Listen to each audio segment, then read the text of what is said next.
Assalamualaikum warahmatullahi wabarakatuh. Hai teman-teman, welcome back to my channel. Nah, di video kali ini teman-teman, kita akan bahas mengenai materi yang sering sekali masuk untuk para teman-teman yang melamar menjadi penyuluh keluarga berencana di lingkup BKKBN nih. Materi apa saja yang sering masuk di soal-soal teknisnya, kita akan bahas.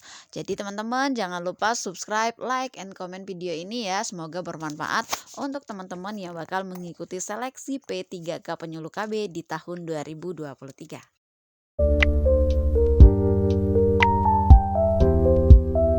Ini teman-teman, ini berkaitan dengan pekerjaan sebagai penyuluh keluarga berencana nih.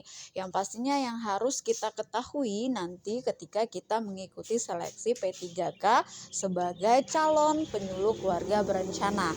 Jadi teman-teman ya, banyak sekali poin-poin yang harus dipelajari nih agar kita juga tahu apa saja sih pekerjaan sebagai penyuluh keluarga berencana dan apa yang harus kita ketahui poin-poin pentingnya sehingga nanti soal-soal yang termasuk di dalam seleksi P3K dapat kita isi dengan baik.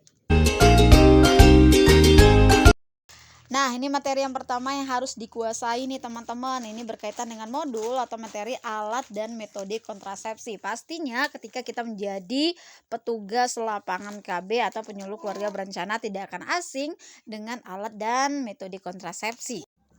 Nah, teman-teman, di materi ini harus dikuasai adalah jumlah alkonnya yang pastinya ya ada IUD, MOW, MOP, kondom, implan, pil, dan juga suntik. Teman-teman harus kuasai nih apa kelemahan dan kelebihan ketika menggunakan alat kontrasepsi yang berbagai jenis tersebut. Terus juga jangka waktunya, efek sampingnya, kemudian penyakit-penyakit apa yang tidak boleh digunakan terkait dengan alat kontrasepsi tertentu. Ini harus diketahui ya teman-teman ya, harus dipahami karena ini yang sering masuk di dalam soal-soal tes seleksi P3K penyuluh KB di tahun 2021 dan juga di tahun 2022. Terus yang kedua nih teman-teman, materi yang sering juga masuk adalah terkait dengan Poktan atau juga kelompok kegiatan ya yang terdiri dari Tribina, BKB, BKR, dan BKL dan juga UPPKA. Jadi teman-teman harus tahu BKB ini lingkupnya bagaimana, terus perekrutan dari kader-kadernya seperti apa, syarat-syarat dari BKB, syarat kader BKR, syarat kader BKL, terus juga UPPKA ya, tahun terbentuknya UPPKA menjadi dari UPPKS menjadi UPPKA dan lain sebagainya yang terkait dan menyangkut BKB, BKL, dan juga BKR. Terus juga nih teman-teman, saya garis bawahi juga ya yang BKL yang lebih banyak nih harus tahu bina keluarga lansia, termasuk juga di dalamnya ada lansia 7 dimensi ya, lansia apa saja di dalamnya, apa saja yang termasuk penyakit-penyakit yang diderita oleh lansia, BKB juga, BKR juga, dan UPPKA juga. Ini harus dikuasai juga materinya karena ini juga cukup banyak masuk di soal-soal seleksi P3K penyuluh KB nih. Nah, selanjutnya ini teman-teman ya, ini modul atau materi berkaitan dengan 8 fungsi keluarga dan juga PIK R atau PIK remaja. Ini teman-teman harus hafal 8 fungsi keluarga yang di dalamnya kaitan-kaitan di dalamnya ada cinta kasih apa saja gitu ya, tolong menolong, terus juga patuh terhadap orang tua atau juga kebersihan lingkungan. Ini termasuk di dalam kategori fungsi keluarga yang mana, tingkat pendidikan, saling mengunjungi teman, ini termasuk di dalam kategori yang mana juga harus ketahui. Jadi teman-teman jangan lupa baca juga setiap butir-butir yang terkait di dalam 8 fungsi keluarga. Nah, selanjutnya nih teman-teman yang juga masuk dalam materi di soal P3K adalah materi berkaitan dengan pengendalian penduduk, pembangunan keluarga, dan juga kampung KB. Nah, di materi ini cukup luas ya jangkauannya, pengendalian penduduk, terus juga pembangunan keluarga, bagaimana bisa mencapai keluarga harmonis sejahtera, terus juga berkaitan dengan kampung KB, apa saja di dalam yang terdapat di dalam kampung KB, terus juga hal-hal apa yang bisa mendasarkan suatu tempat atau suatu wilayah bisa dikatakan terbentuknya kampung KB, dan aspek-aspek yang terkandung di dalam kampung KB juga harus dipelajari nih teman-teman. Materi selanjutnya ini nggak kalah pentingnya, ini mengenai advokasi dan juga KIE, komunikasi, informasi, dan edukasi. Ini juga banyak teman-teman masuk bagaimana cara penyuluh KB mengadvokasikan atau tips tentang KIE ya, komunikasi, informasi, dan edukasi terhadap program Bangga Kencana yang disebarluaskan kepada masyarakat. Jadi ini juga harus dibaca teman-teman dan dipahami, banyak sekali nih ya tentang tips mengedukasi atau juga advokasi terkait dengan program-program Bangga Kencana. Nah, selanjutnya nih teman-teman, materi berkaitan dengan pencatatan dan pelaporan nih ya.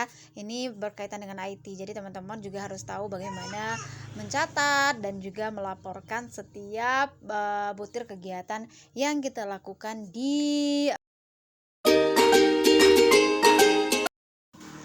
Next, selanjutnya ini modul berkaitan dengan teknik konseling nih ya, bagaimana cara kita menghadapi klien ya, misalkan ada aseptor, terus juga yang berkaitan dengan program Bangga Kencana lainnya yang ada di desa binaan kita nih, bagaimana teknik konseling juga dipelajari nih teman-teman ya, modul berkaitan dengan teknik konseling nih, banyak sekali yang dapat dipelajari di teknik ini nih teman-teman. Selanjutnya teman-teman, ini juga nggak kalah penting ya, ini materi berkaitan dengan penyuluh KB. Ini apa saja tugas-tugas dari penyuluh KB, tingkat dari penyuluh KB juga, 10 langkah PLKB ini harus dipelajari teman-teman ya. Terus hal-hal berkaitan dengan laporan-laporan yang harus dilaksanakan sebagai penyuluh KB juga harus dipelajari nih. Ini juga banyak sekali masuk di tahun 2022 kemarin nih teman-teman. Dan yang ke-9 ini materi berkaitan dengan pembinaan dan peran IMP, Institut Masyarakat Pedesaan nih. Ada PPKPD, Sub PPKBD, terus juga tokoh-tokoh masyarakat yang harus kita ajak sebagai mitra kerja. Ini juga harus dipelajari teman-teman ya, peran bakti IMP juga apa saja yang harus dilakukan. Terus syarat-syarat untuk bisa menjadi pos dan juga Sub PPKBD juga harus dipelajari nih teman-teman ya. Dan yang terakhir nih teman-teman, ini lagi hotline-nya ya, ini modul materi berkaitan dengan pendataan keluarga dan juga stunting. Nah, ini juga yang sangat penting sekarang lagi disuarakan oleh pihak BKKBN, jadi teman-teman juga harus baca. Di tahun kemarin nih sebagai gambaran bahwasannya pada seleksi kompetensi tambahan ini soalnya merata berkaitan dengan pendataan keluarga. Jadi teman-teman harus kuasai materi berkaitan dengan pendataan keluarga, dan juga nggak kalah pentingnya adalah berkenaan dengan stunting nih teman-teman harus kuasai juga ya. Nah teman-teman, itulah tadi ya beberapa materi berkaitan dengan pembahasan penyuluh keluarga berencana di tahun 2021 dan juga 2022 nih teman-teman ya, yang pastinya wajib teman-teman pelajari dan kuasai. Dan next video teman-teman, saya akan membuat beberapa contoh soal berkaitan dengan perekrutan penyuluh keluarga berencana di lingkungan BKKBN. Jadi pantauin terus ya teman-teman, saya akan membuat contoh-contoh soal yang pastinya masuk di setiap perekrutan P3K maupun CPNS penyuluh KB di tahun-tahun sebelumnya. Terima kasih teman-teman, saya pamit. Wassalamualaikum warahmatullahi wabarakatuh. Bye-bye.